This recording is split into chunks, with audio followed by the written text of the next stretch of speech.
네, Q3 효과 지속 여부에 대해서는 FED 원문 재해석이 필요하다라고 하시고요. 국내 증시 현재 반영성 탐색 구간이고 수급은 중소형주에 적합하게 진행되고 있다라고 보고 계십니다. 외국인 매수 여부와 관련해서는 투기적인 매수 가능성 있다고 보고 계시네요. 이어서 오늘 장 마감 지수 1995포인트 전후 2000선 아래라고 예상을 하시는 건가요? 관심 업종은 여전히 강조하고 계시는 소재 업종, 금속, 화학 업종을 강조해 주셨습니다. 네, 길계선 부장님 바로 연결해 보겠습니다. 안녕하세요. 네, 안녕하십니까? 네, 오늘 장도 약간은 횡보 움직임이 이어지고 있는데 Q3 효과 이미 시장의 기대치가 많이 반영된 만큼 그 약발은 거의 다 했다 이렇게 봐야 하는 건가요? 네, 전혀 효과가 없다라고 볼 수는 없지만 예. 과거의 기대치만큼의 폭등 장세 또는 과거만큼의 6개월 이상의 상승장을 담보할 수 있기는 조금 부족하다라고 보고 있습니다. 일단은 FED에서 원문에 대한 재해석이 좀 필요하다고 좀 평가를 하고 있는데요. 기존에 5가지 정도의 중요한 내용으로 압축되는데 그 행간에 숨어있는 의미의 재해석이 필요하다고 보고 있습니다. 첫째가 FRB에서는 이번에 상당한 시간 동안 경기 부양책을 지속할 것이다라고 얘기했지만 그 얘기는 역으로 생각해 보면 상당한 기간 동안 경기가 어려울 것이다라고 평가를 해봐야 될 것 같고요. 두 번째로는 고용 시장이 개선되지 않는 한 추가적인 양적 완화를 지속할 것이다라고 얘기했는데 추가 양적 완화를 해도 고용 시장 개선이 쉽지 않다라는 것을 예측해 볼 수가 있겠습니다. 그리고 세 번째로는 이번에 모기지 채권 매입을 통해서 QE의 기간을 정하지 않았습니다. 그 얘기는 무제한적인 기간 투자를 하더라도 경기 방어에 성공할지는 미지수이기 때문에 그 기간 한계를 정해놓지 않은 것으로 평가하셔야 되고요. 네 번째로는 매월 400억 달러 규모의 모기 채권 매입과 오퍼레이션 트위스트를 지속 병행한다 얘기했었는데 한도를 미리 책정해 놓아야 할 정도로 규모에 대한 고민이 상당히 필요했던 것 같고요.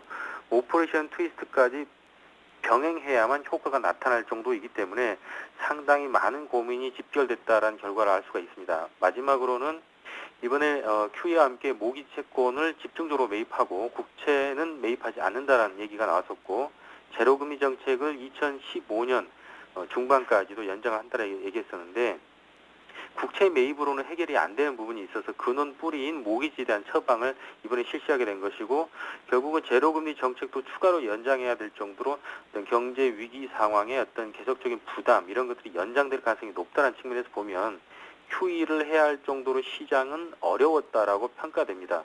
따라서 이번 양적 완화 3탄에 대한 기대치는 과거보다는 상당히 낮고 그 효과 자체가 전혀 없는 것은 아니지만 상당히 약화돼 있다 이렇게 평가를 해야 될 것 같습니다.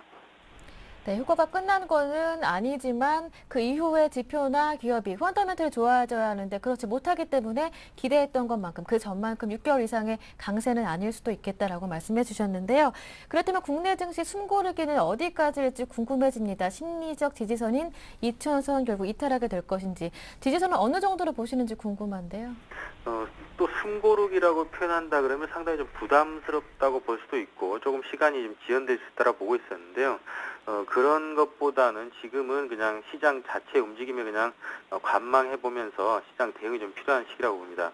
오히려 외국인들의 한정된 수급만으로 시장을 또 끌어당기기도 그리고 빠지지도 않을 만큼 그렇게 답답한 장세가 좀 이어질 가능성이 높은데요. 하지만 증시 변동성은 플러스와 마이너스를 계속 오갈 것으로 보고 있는데 외국인 말고는 매수 주체가 없기 때문에 그렇습니다.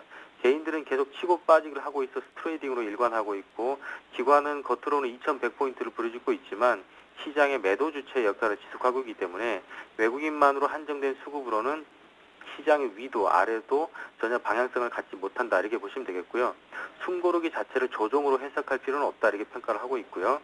또 거래소 약세와 함께 코스닥은 유지가 되고 있습니다. 그것은 이분법적인 장세라는 관점에서 해석을 해보셔야 되는데 거래소 시장보다는 변동성이 심한 코스닥 시장에 개인들은 올인을 하고 있는 분위기고 이 또한 이 반면에 실제로 많은 초대형 펀드들이 지수 2000포인트가 돌파됐음에도 불구하고 인덱스를 거의 추종을 하나도 하지 못하고 있습니다.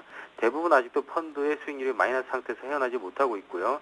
적립식 펀드 정도만 그나마 플러스로 나와 있지만 수익률 자체는 거의 의미가 없다고 보셔야 되는데 즉 거래소 중심의 펀드 시장에 많이 형성된 이러한 기대 수익률은 계속 낮아지고 있고 트레이딩을 통한 직접 투자 수익률이 코스닥 시장을 중심으로 나타나고 있다고 보면 계속적으로 이러한 이분법적인 거래소 약세와 코스닥은 유지 분위기가 유지될 것으로 보기 때문에 너무 지나친 숨구르라고 보시지는 말으실 걸 제가 당부드리고요. 오히려 숨구르기보다는 방향성을 탐색하고 있는 구간이다, 이렇게 판단을 하셔야 될 것으로 평가합니다. 네, 알겠습니다. 네, 그 안에 말씀해 주셨던 것처럼 QE3 효과가 조금 주춤하니까 중소형주가 강세를 보여주고 있는데요. 네, 그동안 뭐 QE3 전부터서 대형주가 움직일 것이다, 또는 예. QE3 이후에도 대형주에 대한 기대감이 높다, 지수가 2100, 2200까지도 갈 수 있다, 이런 분석들이 기관을 통해서 최근에 또 역으로 나오고 있지만, 사실상 제가 볼 때는 대형주에 대한 기대감을 조금 접는 것이 낫고요. 중소형주의 강세를 계속 연말까지 보시는 게 바람직해 보입니다. 즉, 우리나라와 같이 수출 중심형 구조에서 최근에 원화 강세가 상당히 대형주에게는 부담이 될 수 있다, 이렇게 판단이 되어지고 있고요. 최근에 달러 약세로 달러 표시 자산의 약세까지 겹쳐지고 있기 때문에 미국채 가격도 급락하는 상황도 연출이 되고 있습니다. 즉, 그렇게 되면은 결국 시장은 이머징과 상품 시장으로 스마트 머니들이 머무르려고 하는 경향이 들어질 것이고, 즉 어떤 핵심적인 시장의 큰 흐름보다는 작은 흐름에 민감하게 반응할 가능성이 높다고 보기 때문에, 지금의 원화 강세로 인한 현상들을 봤을 때는 대형주들에게는 좀 부담이 있다고 판단되어져서 중소형주의 포커스를 맞춰야 되고요.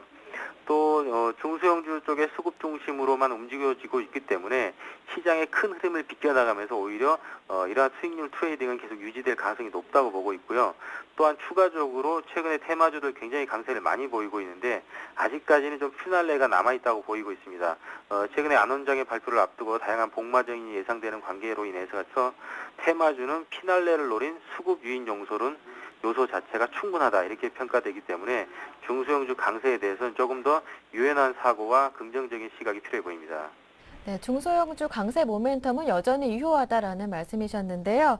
이제 관심은 외국인의 자금 유입일 텐데요. 좀 전에 말씀해 주셨듯이 달러의 약세, 이머징 마켓 통과의 강세가 이어지면서 외국인 자금의 급격한 매도 가능성은 적겠죠?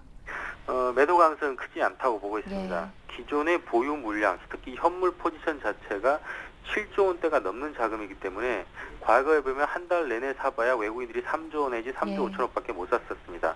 따라서 지금 7조 원대 물량을 떠넘기기 위해서는 과거에 12월 11일 옵션 만기일에 대규모 도이치뱅크의 물량 폭탄과 같은 상황, 또는 2달 연속해서 계속 팔아야 되는데, 그렇게 되면 지금까지 벌어놨던 수익 포지션 자체의 수익률을 다 까먹기 때문에 오히려 지금의 포지션을 유지하면서 계속 주가가 유지될 수 있도록 셀프 매수를 외국인들이 스스로 할 가능성이 높다고 보고 있고, 금일과 같은 시장에서도 외국인의 순매수는 그렇게 해석을 하고 있습니다. 따라서 지금 외국인들의 매물을 받아줄 수급 주체는 개인들은 거의 여력 자체가 힘들어진 것 같고요.